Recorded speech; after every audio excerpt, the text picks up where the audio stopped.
Most of you, including me, were lied to from the start when it comes to finances and how the world really works. You were told that you have to work, that means give your physical labor or your mental labor in exchange for this fiction called money that we print and express on paper. You were never told from the start the true history behind it. Some of you learned the history of this piece of paper in high school, or you found out when you were doing your history classes in college, or you did your own research. In any way, all of us have been lied to about this fiction called money. Why? Because it's this fiction called money that keeps you under the violence of society. Because just think about it. Why do teenagers have to put up often with abusive parents? Because they don't have the money to pay rent on their own. Often. Even teenagers from wealthy households tend to face this financial barrier. So they have to put up with what the parents want because it's their house, so-called they pay rent. That's also an argument used by a lot of abusive authority figures. I'm the one paying you, or if you do what I say, you don't get paid. So this fiction called money is what keeps a lot of people under violence. Most people out there only put up with toxic situations because of the financial needs and the financial circumstance they're in. Some women want to leave abusive husbands, but the only reason they can't is because of the money. And people say, but Rashid, they can't ask for help. That is if people want to help them. Because there are a lot of women in dangerous sexual relationships, but the community doesn't want to be bothered. So if the community doesn't want to intervene, the other option for them is to just leave, pack their bags, and start over. But to do that, you need finances. And where do finances come from? Or you need to work for it, or you need to take a loan, or then they face that financial barrier. Those financial barriers, just like the fiction of money, they are designed on purpose to keep you under the violence of society. Because the moment you find a way to manipulate money in your favor without it costing you your health and your sanity, from that point on, you are unstoppable.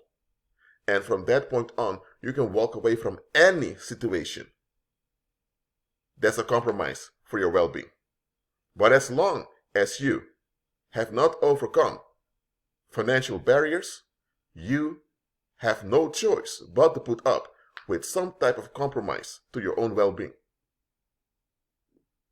That's facts. So ask yourself, why are the masses putting up with this artificial restriction on their lives? For a very simple reason.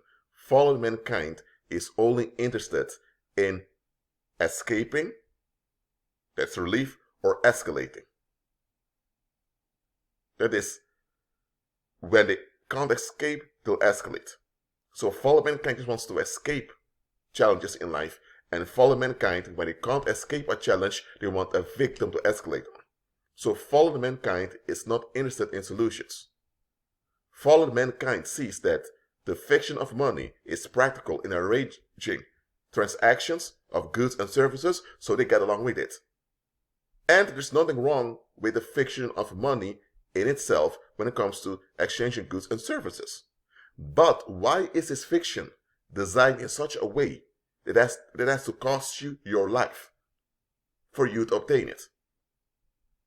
Either you have to work hard, or that means exhausting yourself physically and mentally to get it. That will be against your health.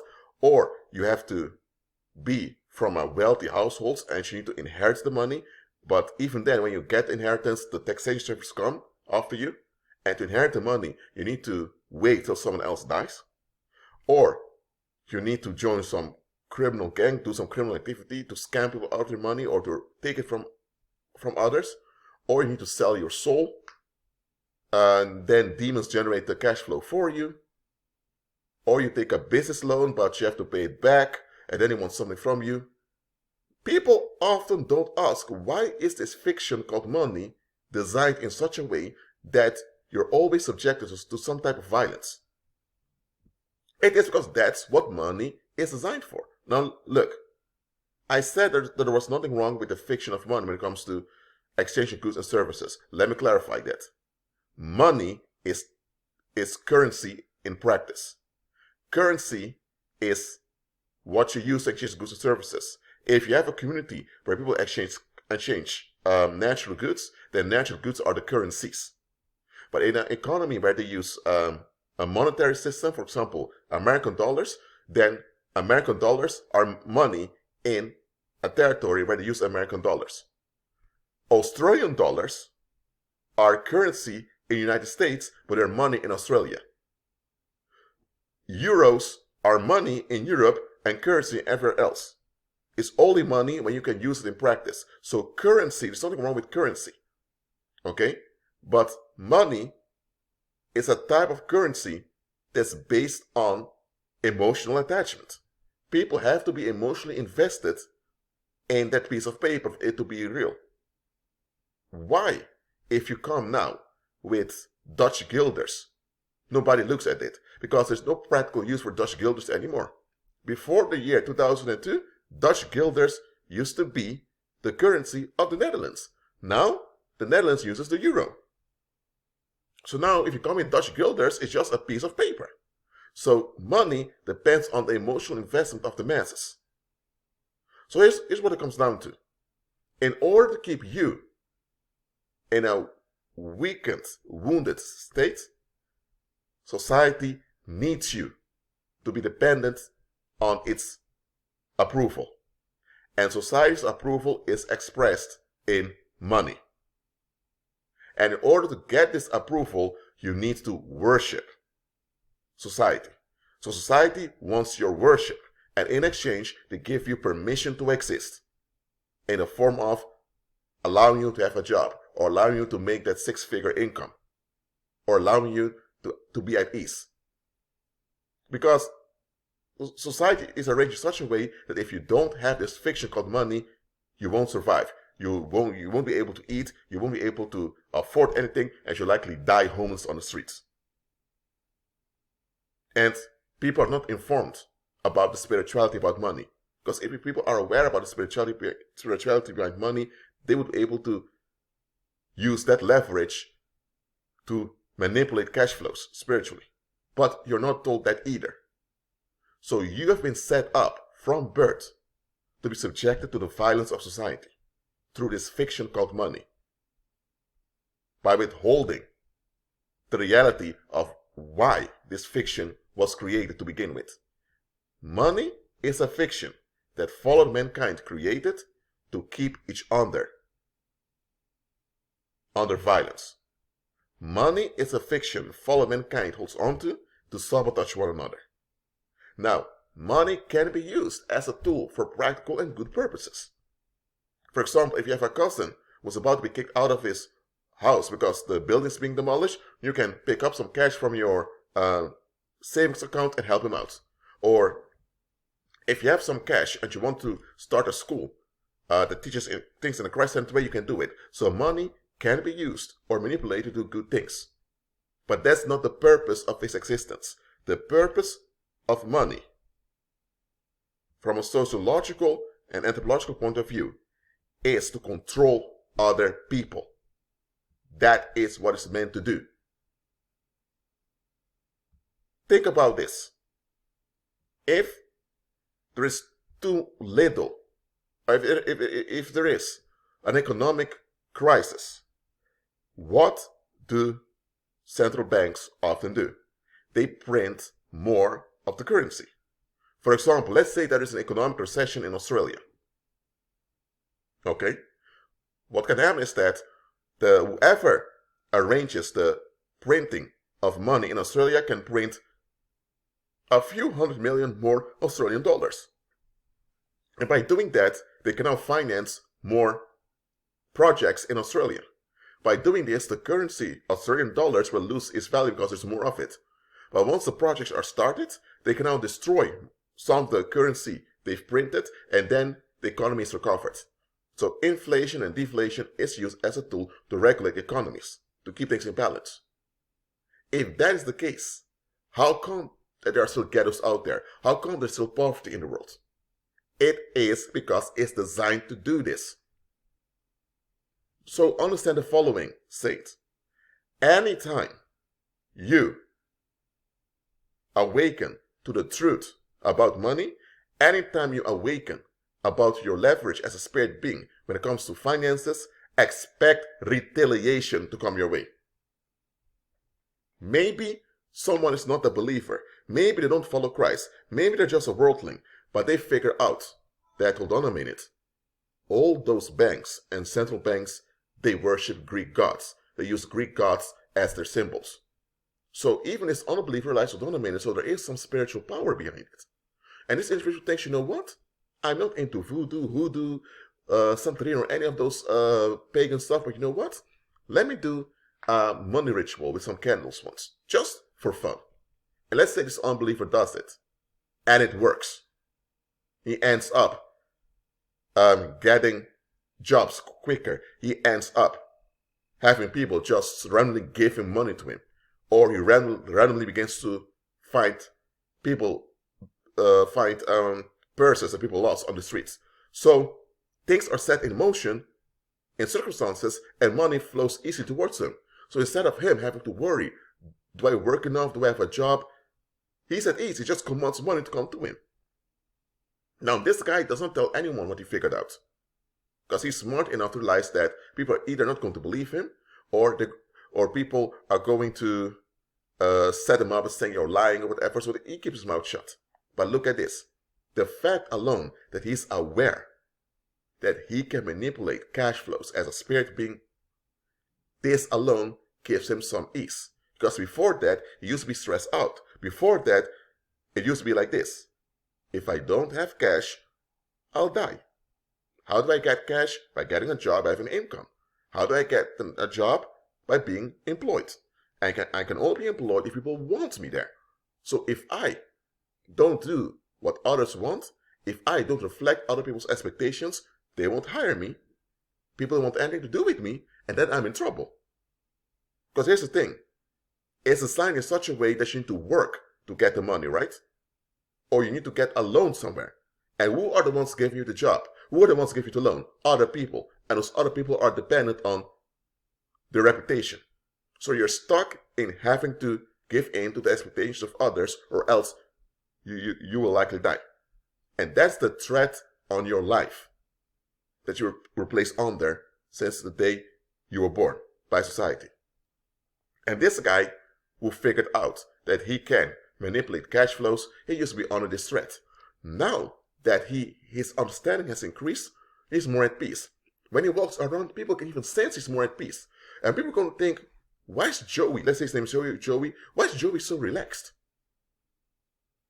He only has a part-time job, but he's so relaxed. And here's the thing, most of the people around him only have full-time jobs because they don't know any better.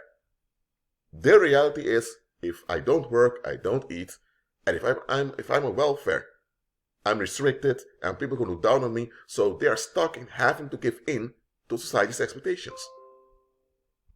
This Joey now,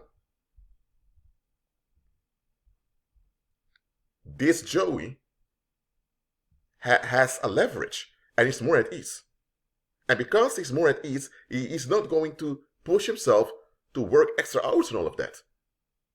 And people are going to notice that this guy is more at ease. But here's the thing. The fact alone he's more at ease, and he's not stressed out about money, nor is he threatened that much anymore by the threat of by the violence of society, that causes others to be upset with him. Because all those other people gladly take the violence of society. Because they saw their grandparents do it, they saw their parents do it, and they saw all their inspiring figures do it also. And they do it because they think it's just what's expected of you as an adult. So when they see you, a fellow adult, not taking the violence of society, they're going to think, who do you think you are? They are going to take offense at you for not operating in the same fear they're operating in. So Joey is not showing off with money. Joey is not throwing his influence in people's face. The fact alone he's more at ease when it comes to finances already causes people to be upset with him. And now people want to shut down his happiness. They want to shut down his peace. Now people want to trouble him to bring him back into that frequency of right. Because all those other people are anxious when it comes to money. They all tolerate having to go to work every day. They all tolerate taxes. They all tolerate all that violence of society. And they participate in the violence too. So when you don't participate in the same anxiety, they're going to feel rejected. And when they feel rejected, they're going to attack you. Because when they feel rejected by you refusing the violence they subject themselves onto, they're going to feel like you're rejecting them. They're not going to ask themselves, why are we submitting ourselves to this violence? No, they're going to be upset with you for not tolerating the violence with them. Because you want better for yourself, now they feel offended, now they'll come after you. And this is a thing you were never told about finances. When you obtain a financial leverage, because you awaken on a spiritual level, the only way you can actually obtain a financial leverage is when you awaken spiritually. So the moment you awaken spiritually and you gain a leverage when it comes to finances, people are going to retaliate against you. Whether you have a high cash flow or not. Maybe you just realize that money is just a fiction. The fact alone that you realize that can already upset other people. Look, those self-help gurus out there who talk about the law of attraction, attract the things you want, they won't tell you this.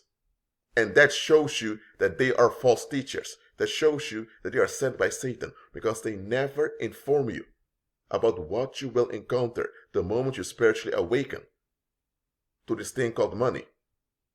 Everyone out there who awakened to the reality of finances, all of them faced retaliation, whether they were believers or unbelievers. The thing is, a lot of folks who awaken don't want to accept that that's the reality. They don't want to accept that their relatives, their friends, their neighbors, their school teachers, their presidents, their kings, their ministers, they don't want to accept that their society is designed to sabotage them. They don't want to accept that the people closest to them are likely not the people that want the best for them. They don't want to accept the self-sabotaging, self-hating part of mankind that infects us all until we're born again. They don't want to accept this. It's too painful. Because most of the people that awaken when it comes to finances, it's the people close to them that retaliate against them. Often it's strangers that encourage them. Look, this is why people that, for example, win the lottery, I'm talking about people that win millions. I'm talking about people who win maybe 10,000, 20,000, 30,000. People that win lotteries, often they're worse off after winning the lottery than when before they won it. Why is that? Now, I already explained that lotteries are a form of scapegoating in which the winner becomes the target of the community. I already explained that, but apart from that, most people, when they suddenly get a lot of cash in their hands, they think their problems are solved. And they don't realize the context of why that fiction called money even exists, which is to sabotage each other. So when they have a lot of money and they think, oh, I have a leverage now, they think things are going to go smoothly for them, not realizing that now they will face retaliation. That saying in the world is true. More money, more problems. The only way you can escape and bypass the retaliation that comes with financial freedom is by walking by faith. You have pagans who have it a little bit easier because of the paranormal charms they're using. But those paranormal charms also expire. I'm telling you, if you don't walk by faith, any type of financial leverage you have may be fatal. Some people out there died violent deaths. Some people out there were even murdered by people close to them just because they obtained a financial leverage. I'm telling you, fallen mankind is a self-sabotaging species. They subject to collective violence, they subject to all kinds of toxic and dangerous restrictions, and the moment one of them wants to be free, everyone attacks that individual. And money is the symbol of this self-sabotage of fallen mankind. So that's why you should never put your trust in money, thinking if I have enough money, life's going to be good. No, money is just a fiction that's powered by the fear of mankind. So if you rely on money, you're relying on the violence of fallen mankind. No. You walk by faith and you use money as a tool. And by using money as a tool, you can now manipulate cash flows on a spiritual level. Yes, you will have to do your physical part, which is having your own business or applying for jobs or whatever. You do your physical part, but you don't rely on your physical part. On a spiritual level, you command cash flows. That is what we do. That's what we ought to be doing. And listen to what I'm saying, because money is a fiction of the world to sabotage one another. Because of that, anytime people don't like you, suddenly you will face financial issues. Haven't you noticed that? A lot of people that face financial difficulties, it is because somewhere people don't like them. When people don't like you, when people hate you, when people have issues against you, that negative tension that they emit towards you itself will cause you financial difficulties. The psychic attacks may cause you to have sleep disturbances, which cause you to malfunction at your job and you lose your job. Or all the psychic violence may cause a cloud of negative contention around you, and other people feel this, and because of that, other people tend to avoid you because they associate that negative tension with you, and because of that, your business fails, or people tend not to hire you when you apply for jobs. So when people don't like you, people constant you, when people have issues against you in this world, you are in trouble. And besides financial difficulties, you will also face health issues when you're under psychic attack. So this saying that what other people think about you is none of your business is not true. The whole saying that what other people think about you is irrelevant is nonsense. Look, you shouldn't depend on what other people think about you. You shouldn't be obsessed with what other people think about you, but how people think about you matters, because the way they think about you, that's how they're going to treat you. And here's the thing, when people think bad about you, or when people feel entitled to harm you, they will likely never stop doing it. Why? Because fallen mankind is like this. They don't like to admit they're wrong. They like to come up with excuses, or they tend to blame their victims. So when people develop ill will towards you, when your reputation goes down, people tend to violate you. And once they violate you, they won't stop. So reputation is relevant, but not the most relevant thing. The most relevant thing is to serve Christ and to have a leverage in the here and now. Why do you think that every corporation, every company you work at wants to do a background check on you? It doesn't only have to do with a criminal record. If you are the type of individual that has a lot of psychic attack against you, if you have a whole crowd of people that don't like you, whether it's justified or not, first of all, it's never justified to be negatively charged against someone else. So disliking and hating is never justified. You know why? Because nobody is entitled to be negative against anyone else. The earth is the Lord's, and we ought to love our neighbor as ourselves. You can be upset and you can have difficulty with someone. If someone is dangerous or evil, that's correct, but should never be negatively charged against anyone. So whether people have a legitimate cause to have issues with you or not does not matter. If you have a lot of people, you have a whole crowd of people who have issues against you, those issues that people have against you will cause you harm in life. And if you work somewhere, that harm will also affect the place where you work at. That's why they do a background check. Reputation matters. In some cases, because you have a good reputation, you escape a lot of danger. Some cases, you have people who have a lot of money, but because they have a bad reputation, they're still harmed. So having that fiction money in your hands does not mean you're safe. You need a leverage in life. And the leverage you get when you walk by faith, when you follow Christ. Why aren't churches telling this? Because those churches are there to deceive you. I don't expect schools and the business world to tell you this, because they're part of the enemy system to keep you trapped. But why aren't those churches teaching you this? Because they're part of the same satanic system, that's why. I'm telling you, retaliation will come. So stop looking for a life without retaliation. Until Christ returns, there will be retaliation anytime you're prosperous. Deal with it the right way. Be at peace.